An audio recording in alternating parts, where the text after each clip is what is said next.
They erase her from the family like she was a forgotten receipt quietly, deliberately. But Maribel had the power, the proof, and the plan. What happens when the one they underestimated stops paying for the life that excluded her and writes her ending? Maribel Crane always thought silence was the cruelest punishment. Not because of what it didn't say, but because of what it confirmed. It was a mid-December morning when she noticed the absence. No emails, no texts, no plans. The usual family chatter leading up to Christmas was absent like snow never coming to a northern town. Her inbox, once a swirl of holiday potluck planning and spreadsheet madness, remained untouched. The silence wasn't an accident. Maribel opened the family drive. Gone. The entire folder, gift lists, dinner plans, playlists disappeared. She clicked on an old link. Access denied. Her chest tightened.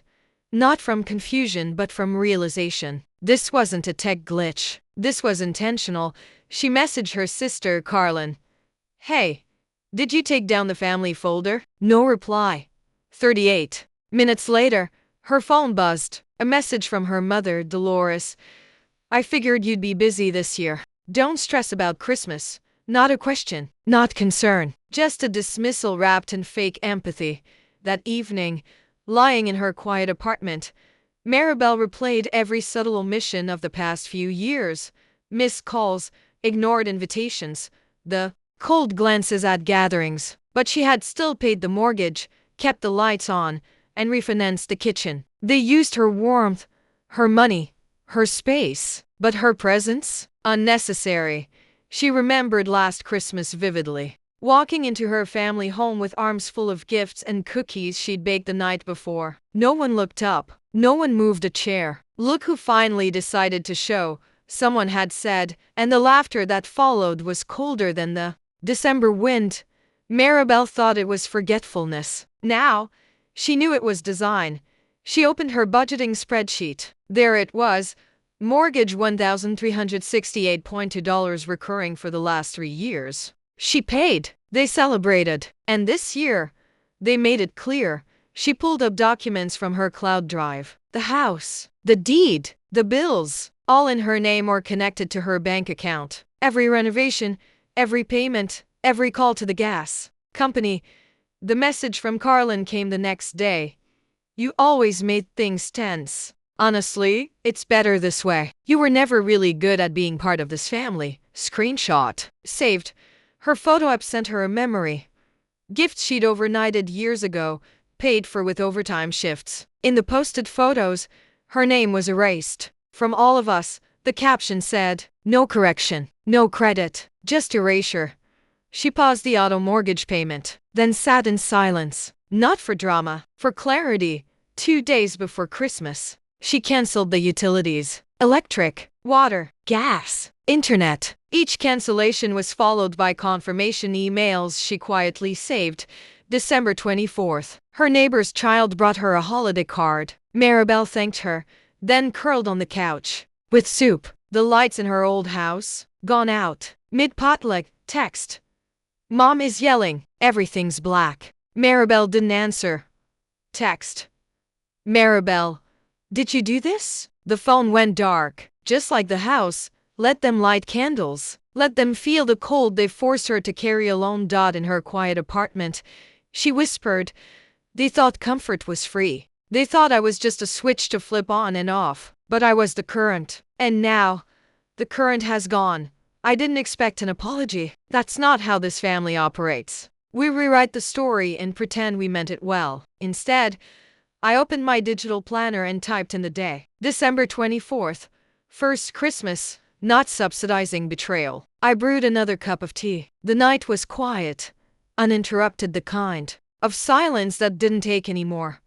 Then around 10:20, a text from my cousin Nate arrived. Hey, did something happen? And Dolores is losing it. I stared at it for a long minute. I could have answered. I could have said, ask her who kept the lights on for 3 years, or tell her Mirabelle said Merry Christmas. But instead, I put the phone down, turned off the lamp, and let the dark stay a little longer than usual, because I wasn't punishing them. I was finally choosing myself. The next morning, while stirring sugar into my coffee, my phone buzzed. A coworker I barely talked to outside meetings forwarded me a link. Dolores June hosts an annual charity potluck celebrating holiday generosity in Nashville. There she was. Full color photo. Arms around Carlin, smiling beneath that chandelier. I picked. In the kitchen I refinished. The caption, "Special thanks to the Bishop family for opening their beautiful home to the community." Not one mention of my name. Not even a quiet footnote. I laughed. Not a joyful laugh. Short, bitter, disbelieving. That wasn't just an omission. That was theft in pearls and pressed lipstick. The family that erased me was now being publicly thanked for what I paid for. And the worst part? I knew Dolores would do it. I just hadn't expected to see it printed. Around p.m., a private message slid into my inbox. Tamsin, 25. Sharp. Too quiet around the older relatives, but smart when she spoke. "I need to show you something," she wrote. I didn't agree with what they did. I recorded it, attached as an audio file. I hesitated, then pressed play. Carlin's voice came first. Clipped, flat. She's cold. Everything she does feels calculated, like she wants applause for being decent. Then Dolores. She's not family. She's just convenient. Laughter. Then Byron. Don't stir the pot. Keep her name on the papers. It's clean. No need to rock the boat. The recording ended. No one objected. No one defended me. I sat with that clip in my hands for a long while. That night, I didn't sleep. I uploaded the audio clip to a clean, anonymous Google Drive. Then I opened a new document. Statement of financial support. 2019 present line by line. I laid it out: mortgage, taxes, renovations, utilities, dates, receipts. Then I emailed it to 3 inboxes. Byron's boss at the bank's charity board director, a local news editor I'd worked with, Beffarino, subject line that said vengeance. Just facts.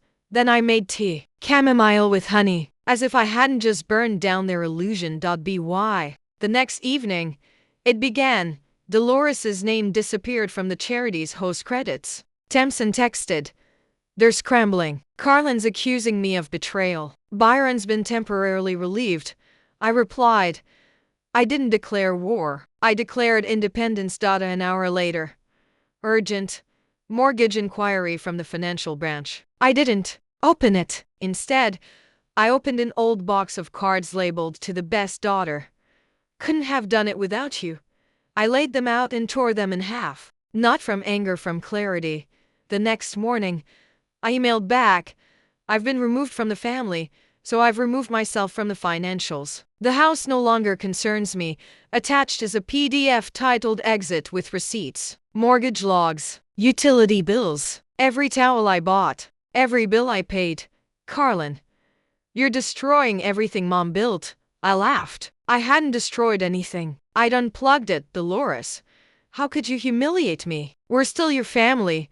Still like there was ever a break between mask and motive. Byron didn't call. HR was likely reviewing the audio clip. The charity issued a vague update. "We've corrected our donor records." No names. No need. That night, I walked to Norma Fisk's porch, my mom's neighbor. She opened the door before I knocked. "I saw the news," she said, offering oatmeal cookies. "You could use someone who's not surprised." We sat with a quilt over our knees. Norma sipped her tea. "You were always the strong one," she said. "That's why she tried to erase you. Couldn't control you. Couldn't shape you. So she cut around you." "She almost succeeded," I whispered. "She didn't."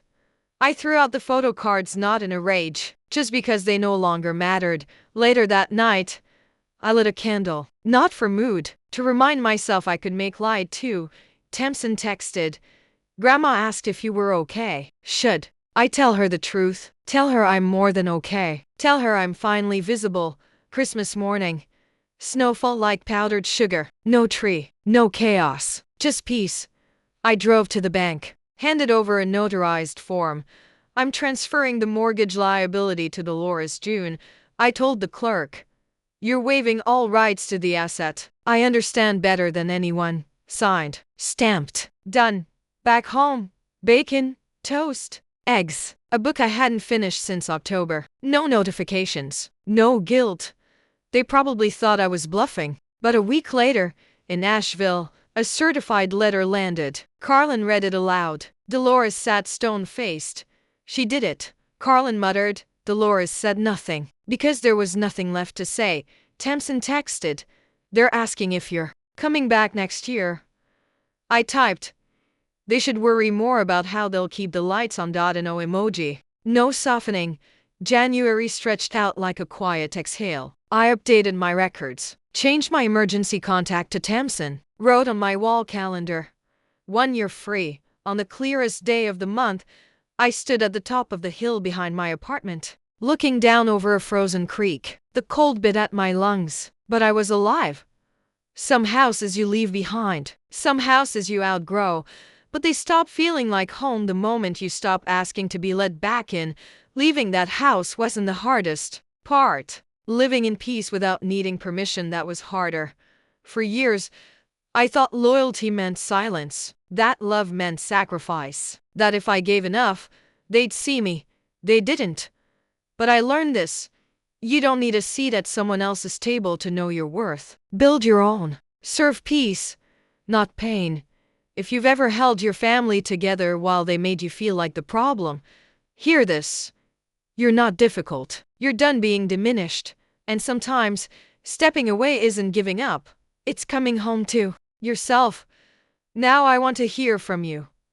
Have you ever had to walk away from a family, a group, or a place that made you feel small? What helped you choose peace over proving yourself? Share your story in the comments. Type 1 if this reached you, or tell me where you're watching from. I read every message, and if this didn't land, tell me why. I'm here to listen. This isn't goodbye. It's just the beginning of you choosing you. On New Year's Eve, Maribel Crane did not clink a champagne glass. She did not wear glitter or post a curated reflection on social media. Instead, she organized her apartment's junk drawer, sorted old receipts, and deleted photos she didn't remember taking. Not out of grief, but because it felt good to make space. At 11:37 p.m., she received a message from Carlin. One line. You've gone too far.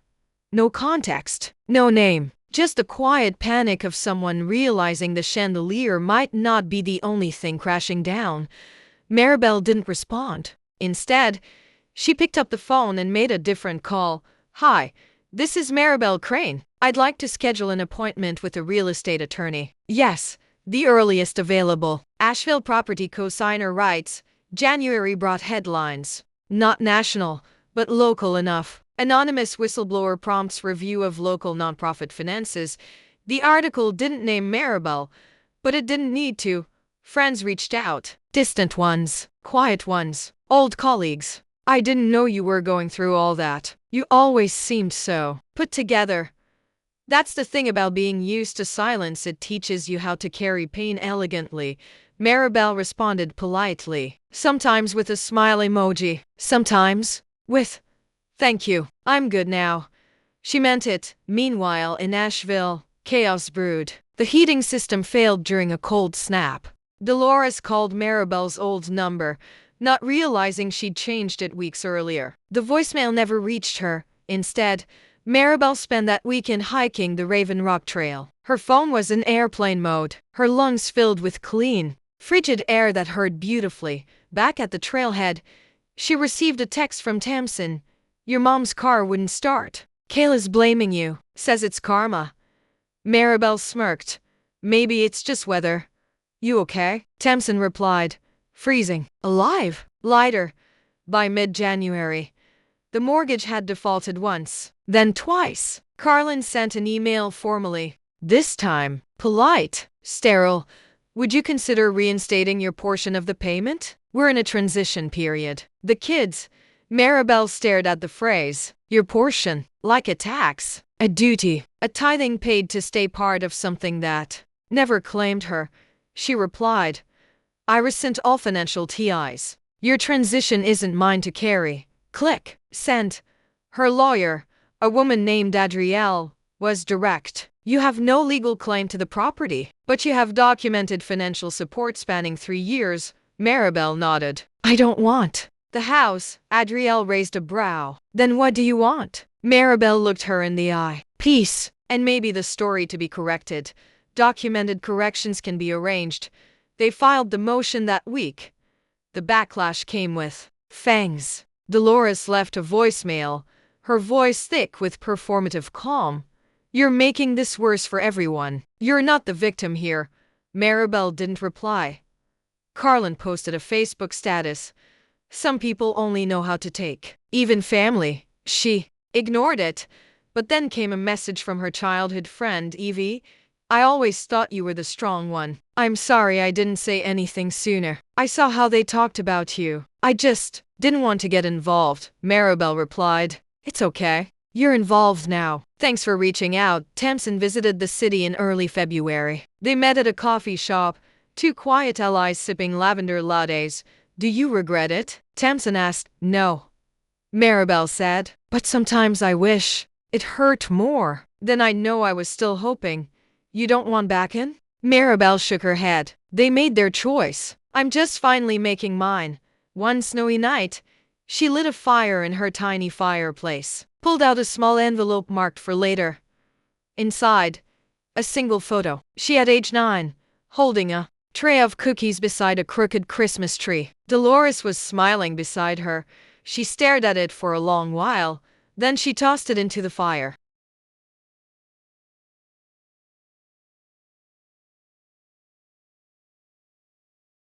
Watched it curl, blacken, and vanish. She whispered, I forgive you for who you pretended to be. Not out of mercy, but because she refused to let them live rent-free in her chest anymore.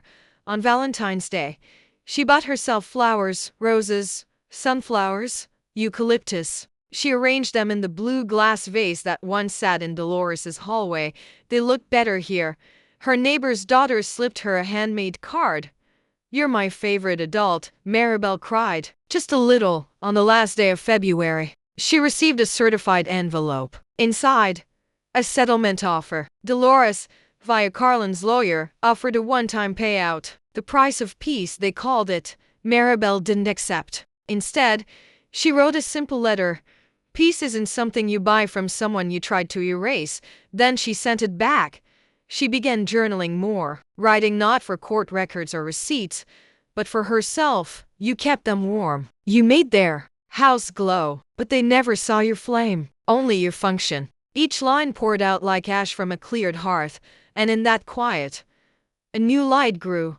The first week of March arrived on a breath of thawing wind and unexpected invitations. Maribel woke to an email from a gallery in Durham. The curator had seen a series of journal excerpts she'd anonymously published on a quiet writer's blog. Your words hold a resonance we'd like to feature in our new exhibit, The Architecture of Loss. Would you consider reading them aloud? She stared at the screen for a full minute. Then she whispered aloud, yes.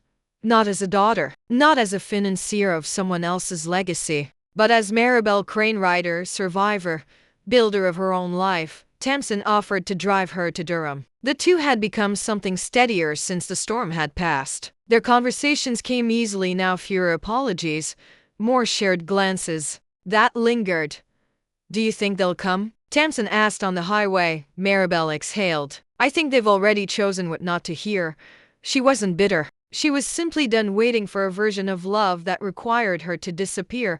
The gallery night came with warm lights and soft jazz echoing through concrete and canvas. Maribel stood at the mic in a navy wrap dress, palms steady around her. Printed pages. She read without flinching. I was told I made things tense, that I wasn't good at being part of a family. But I've learned that real family doesn't fear your voice. Real love doesn't require your silence. The room held its breath. Then came applause, sincere, uncoached. Tamsin waited near the exit with a half smile that meant everything. You look like fire up there, he said. She tilted her head. Fire burns and warms, he replied. You've always been both. She kissed him, not as an escape, but as a choice. Back in Asheville, the house entered foreclosure. Dolores filed an appeal. Carlin moved in with her boyfriend. The rest of the family scattered. In no one called Maribel, but a notice came in the mail. Public auction set for April 12th. She folded the letter neatly and placed it in her journal. A memento, nothing more. On April 12th, Maribel stood just outside the county courthouse. not to reclaim the house, but to watch it go. A symbolic farewell to a life she once paid for. The auctioneer's voice echoed across the stone courtyard. When the gavel dropped, a young couple with a baby in a stroller smiled and signed papers. She whispered a blessing under her breath. May your family be kinder to one another than mine ever was. Weeks later, she moved, not far, just across town, into a sunlit apartment with large windows and a second bedroom. She turned a writing studio. Her new landlord smiled and handed over the keys. Welcome home. For the first time in years, Maribel believed the words. Her final journal entry in the exit plan folder was short. I am not a chapter you get to revise. I am the author now. She saved it, closed the laptop, and finally deleted the old family group thread still archived in her messages. That summer, Tempson took her to the Outer Banks. The ocean air was salt, sweet, and sharp. One evening, they sat on a porch swing wrapped in a shared blanket. He looked at her, voice quiet. Do you think you'll ever talk to them again? She stared into the waves, then shook her head slowly. Some stories don't need sequels, just a clean ending. On her birthday in July, she received a card. It wasn't from Carla nor Dolores. It was from Kayla. The envelope was plain, the handwriting tentative. Inside, one line. I didn't understand. I do now. I'm sorry. No request. No justifications. Just an admission. Maribel stared at it for a long time, then folded it and slid it between the pages of her new journal labeled Beginnings. Not forgiveness, not reunion, but maybe redemption in fragments. She gave a second reading in August, this time at a women's shelter. Afterward, a young girl with nervous eyes came up and said, You sound like someone who got out. I am, Maribel said, and it was true. In the final days of summer, Maribel painted her front door teal, a bold color, one her mother would have called garish, but it gleamed in the sunlight like possibility. She stood in the doorway one morning, sipping tea, wrapped in a soft robe, with Tempson's laugh echoing from inside. She was warm, she was seen, she was free, and that was the real inheritance.